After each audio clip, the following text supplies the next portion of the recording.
Sveiks, mans klausītāji! Reiz sensenos laikos dzīvoja maza meitenīte, kura skraidīja pa dārzu un priecājās par dzīvi. Šis nav klasiskais stāsts. Šis ir mans stāsts, kurš sākās jau agrā bērnībā, kad man vēl bija tikai 5 gadiņi. Tas nav viegli, kad tu esi bērns un tevi pazemo pieaugušie. Līdz beidzot tevi sāk pazemot arī skolā, un tad jau tu sāc pazemot pats sevi. Kāpēc es tev to visu stāstu?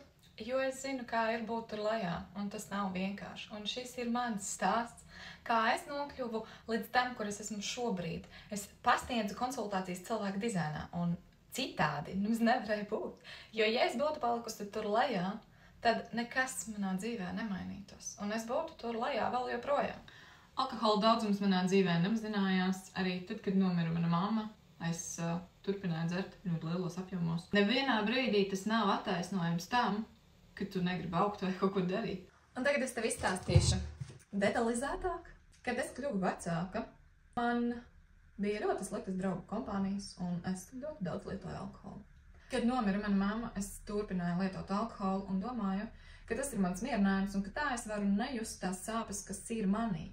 Es gāju uz klubiem, es salaidu ar visādiem partneriem, vīriešiem. Tajā brīdī, kad es iegāju attiecībās, nekas jau nemainījās. Tieši tas pats alkohola daudzums vispār nemainījās. Un man šķita, ka tā ir mana dzīves baudīšana, ka tā es baudu dzīvi, ka tā es izēju no tā visa. Ilgus gadus es šādi dzīvoju, un es nezināju, kā no tā izkļūt. Man likās, ka es jau dzīvoju pilnvērtīgu dzīvi, bet tajā visā iekšā tu esi tik ļoti iegājis, ja, ka tu vairs neredzi to, ka tev ir atkarības. Ir atkarības no alkohola, ir atkarības no smēķēšanas, ir atkarības no vīriešiem, ka tu ej visā iekšā, lai nebūtu jāsajūt sevi, lai nebūtu jāatgriežas pie sevis, jo tur iekšā kaut kas raud, tur sāp, un neviens pie tā nekad negrib atgriezties. Bet es gribēju izaugt, un tāpēc man nācās atgriezties tur iekšā, kur ļoti, ļoti sāp. Un tad manā dzīvē ienāca cilvēka dizains. Kas tas ir? Tas ir pašizaugsmes rīks, kas atklāja tev, kā darbojas tava enerģija. Un es sāku baudīt to sevi, kāda es izveidota jau tad, kad es nācu uz šās zemes. Un es sāku patiešām baudīt, es esmu ģenerators, kas ģenerē, un iedomājieties, ka es esmu alkoholiķe. Kādu enerģiju es jums varu pozitīvi iedot tālāk? Absolūti nekādu. Es pat sev neko nevaru iedot. Kā es varu iedot kādam citam? Tāpēc man nācās ieskatīties savās vislielākajās bailēs, vislielākajās sāpēs, lai tiktu no tā laukā un lai saprastu, iemācītos, kā no tā izvilkt un dot vērtību citiem. Tad šobrīd es ar to nodarbojos. Es pasniedzu cilvēku dizaina sistēmas konsultācijas par tavu ķermeni, par tavu uzbūvi, kā tev pieņemt vislabākos lēmumus. Bet šis bija stāsts par mani. Aizgājām atkal tālāk. Es sāku izpētīt savu karti, savu sistēmu, kā esmu būvēta es un kā labāk ir man šajā dzīvē darboties. Man ir emocionālā autoritāte, kas nozīmē, ka es pieņemu lēmumus uz emocijām balstītus. Tā skaidrībai ir jābūt vismaz 80%, ja, kad es zinu, ka jā, tas ir mans, bet izējot no tā, man ir jāpieņem tas lēmums lēnām. Es nevaru tā, es maucu, ja, nebūs. Vienkārši ir jāsaprot sevī, ka tas ir par tevi stāsts, ka tas ir priekš tevis, ka tu sajūti to kņudoņu, jā, šito es gribu, ja?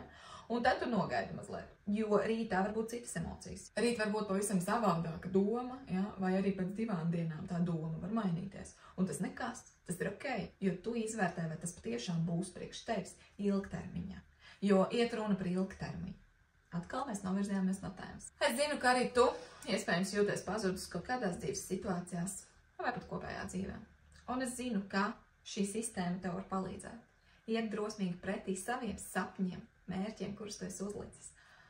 Mans sapnis ir lidot ar lidmašīnu. Es nekad to neesmu darījis. Un man ir savi bloki, kas to liedz.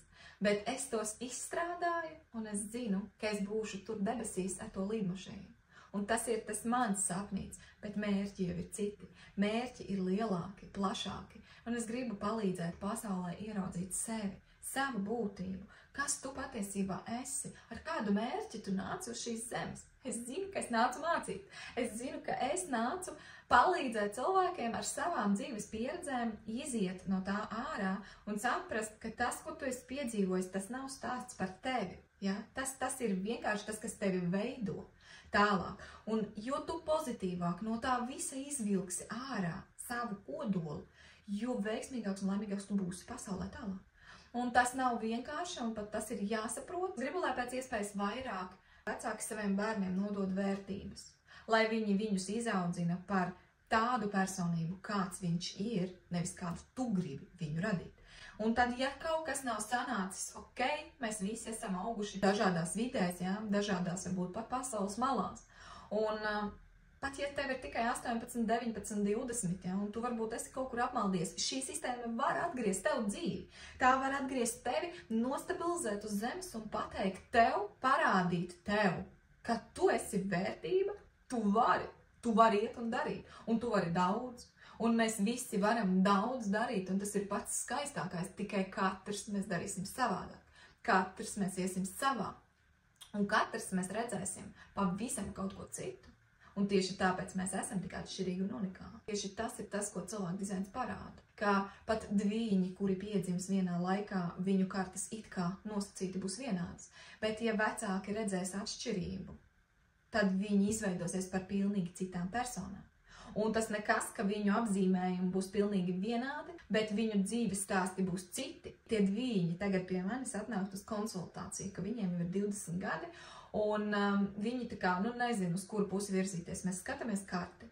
Bet tad, kad es apskatos karti, tu sāc ar savu dzīves redzējumu. Tā nav psihologa konsultācija, kur tu aizēji un tikai tevi klausās. Nē, es arī tev atbildu, ko es redzu, ko es jūtu un ko es zinu. Ja?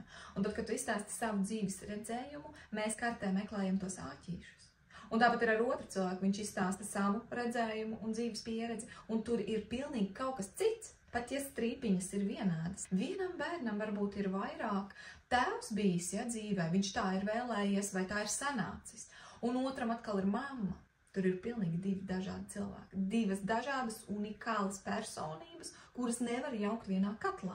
Un tieši tas ir tas, ko cilvēkiem ir jāsāk saprast, kā cilvēku dizainā, pat ja tava kārta ir identiska, tu neesi identisks ar to personu, jo tu dzīvo citur, tu izdzīvo citu dzīves ciklu. Tu nevari būt tāds pats, jo katrs augam mēs pavisam savādāk, katrs mēs esam savādāks, un katrs mēs dzīvojam, teiksim tā, citos platuma grādos. Un tas ir pats skaistākais. Un tāpēc nejauksim šīs lietas kopā, bet meklēsim savu kodolu. Jo visiem, piemēram, klasē, teiksim, viena čupiņa ir klase savākušies, un visiem pasaka, ka viņiem ir jāiet bildēt. Viens bildēs mašīnas, viens bildēs kaķus, kāds tur bildēs portretus, kāds vispār bildēs tikai sevi, bet katram būs sava unikālā pieeja. Un tas, ka tu nosaki tikai vienu, teiksim, izejot no vienas tās lietas, fotografēt, mēs katrs to paņemsim pa savam. Un tā ir tā unikalitāte, piemēram, divi ģeneratori, viens ir bijis ļoti lielā depresijā, un viņam ir izveidojies pilnīgi cits dzīves stāsts. Tātad pretī otrs ir audzis, teiksim, bagātā vidē, skaistos apstākļos, un viņam ir pavisam kaut kas cits. Viņam ir citas vērtības. Un tie ir divi dažādi cilvēki, teiksim, ar identiskām kartēm, kuri ir piedzimuši vienādos laikos. Teiksim, paņems materiālu. Viņš izlasīs, ka tur ir rakstīts, ka viņam, piemēram, ir, es tā nerakstu, bet, teiksim, piemēram, ka viņam ir jāvada konsultācijas, vai jākaučo, vai jābūt kā psihologam. Un, teiksim, no tām 3 lietām katrs izvēlēsies savu. Pat ja viņi izvēlēsies vienoto psiholoģiju, katrs tāpat būs atšķirīgs. Un tas ir jāsaprot, un tas ir jāsāk saprast, ka to nevar jaukt vienā maisā. Nekas nav jaucams vienā maisā. Arī pirkstu nospiedumi mums ir visiem, bet katram tie ir individuāli. Tieši tāpat ar mūsu personību. Mums katram tā ir individuāli. Mēs nevaram radīt vienādus cilvēkus. Lai arī mums šķiet, ka latvieši visi ir kūtri un nelaipni un tā tālāk. Tā nav. Es arī esmu augusi Latvijā. Es arī esmu dzimusi Latvijā. Bet es esmu izveidojusies par to cilvēku, kas spēj izteikt komplimentus sievietē. Un tad, kad es to izdaru, tad sievietēm ir pretreakcija. Nopietni? Tā var, jā? Tas te arī notiek, jā? Tas nav tikai ārzemēs. Un tad ir tāds, bet tad kur mēs dzīvojam? Visus nevar ielikt vienā maisā. Nedaram lūdzu to. Arī ne astroloģija, ne cilvēku dizains, neviena zinātne. Pat ja cilvēkam pēc dzimšanas datiem numeroloģijā nosaka dzimšanas datumu. 29. janvārī es esmu piedzimusi. Un vēl tādi tūkstošiem ir piedzimuši. Un viņiem būs tieši tās pašas raksturojuma iezīmes par skaitļiem, bet tas viņus neraksturos kā personību, jo katrs mēs tajā izlasīsim kaut ko pavisam citu. Un tāpēc lūdzu nejauksim šīs lietas kopā, iesim drosmīgi pretī sev un meklēsim iespējas, kā mēs varam celt ārā to kodolu, kas ir mūsos, tā patiesība, kādi mēs esam. Jo neviens nepiedzimst slikts, neviens nepiedzimst ļauns. To, diemžēl, es teiktu, ka izveido mūsu sabiedrība, cilvēki, kas mums ir riņķī, ar nevērību, ar sitieniem, ar lamu vārdiem un tā tālāk. Tas nav attaisnojums tad, kad tu esi pieaudzis. Tad, kad tu sāc pieaugt, tev ir izvēle.